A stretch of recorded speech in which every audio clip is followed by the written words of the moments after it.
देखी भैया, एक बड़ा ही सुंदर भाव है। एक पत्नी अपने पतिदेव के फोन लगा के कहतरी कि होली नियर आइल बाटे, अब ए बलम जी होली में आई जा घरे, हमार रौरे बिना मन नहीं लागत। आई भैया सुनी भाव का है। साहब जी आपका फोन आया है। केकर फोन आइल बा हो? लावो देखी जरा।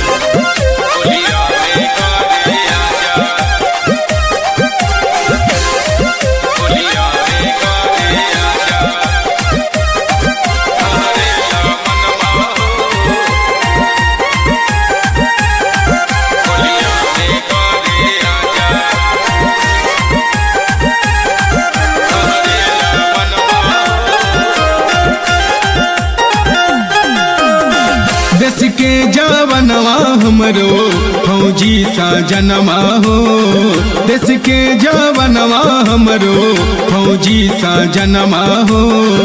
होलिया में घरे आजा हरेला मनमा हो, होलिया में घरे आजा हरेला मनमा हो, होलिया में घरे आजा।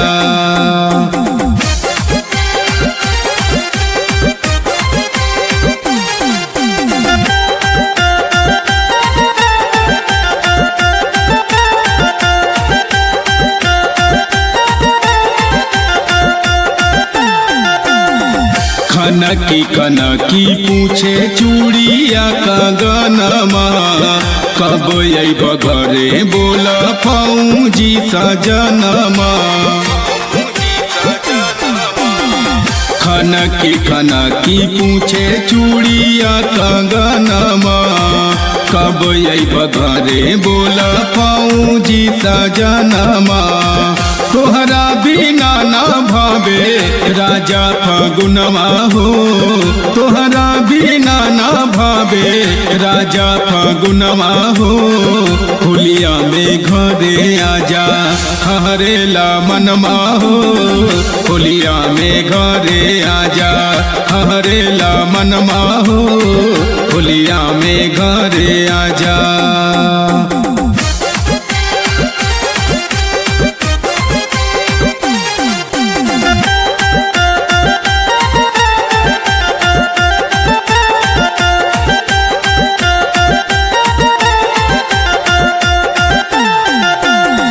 हमर तकदीर हवा वीर कश्मीर के, मन धीर धरे देख के अबीर के।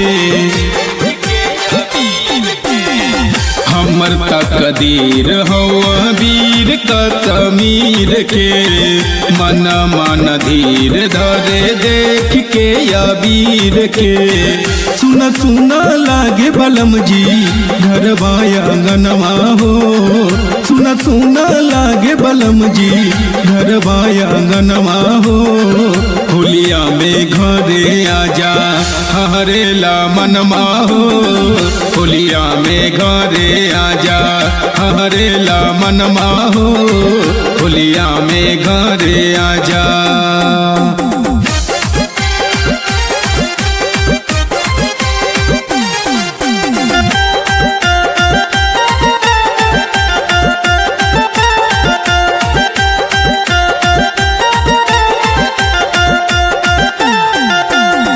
देर जिन कर बुझ दिल के दर्दिया, जल्दी से आब राजा धके रे लगड़िया। देर जिन कर बुझ दिल के दर्दिया, जल्दी से आब राजा धके रे लगड़िया।